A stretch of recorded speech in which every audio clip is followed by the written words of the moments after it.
Ops VS NPS Delhi के रामलीला मैदान में भारी तादाद में सरकारी कर्मचारी धरना प्रदर्शन कर रहे हैं, जिन्हें विपक्ष का भी भरपूर समर्थन मिल रहा है।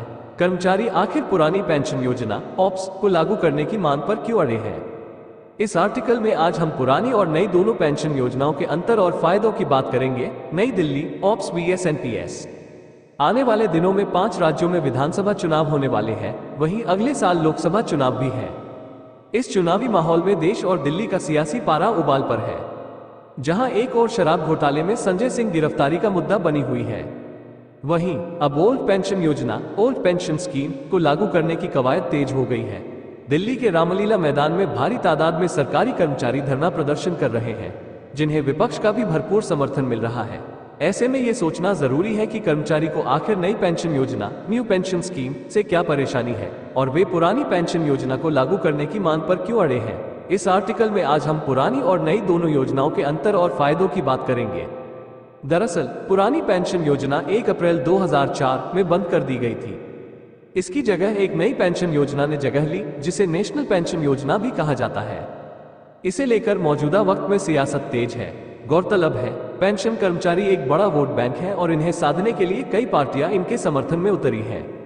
जहां एक और ओल्ड पेंशन योजना ऑप्स में पेंशन के लिए सैलरी में से किसी प्रकार का डिडक्शन नहीं होता, वहीं न्यू पेंशन योजना में 10% बेसिक और डीएनएस अलाउंस डा काटा जाता है।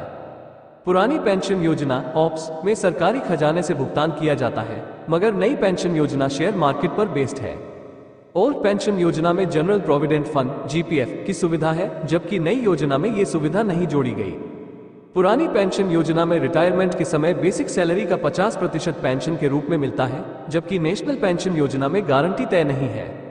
जहां पुरानी पेंशन योजना में 20 लाख रुपए तक ग्रेच्युटी का प्रावधान है, वहीं नई योजना में ये प्रावधान अस्थायी रूप से है। पुरानी पेंशन योजना ऑप्स में 6 महीने के पश्चात दिए जाना वाला भत्ता लागू होता है, जबकि नई पेंशन योजना में ये भत्ता लागू नहीं होता।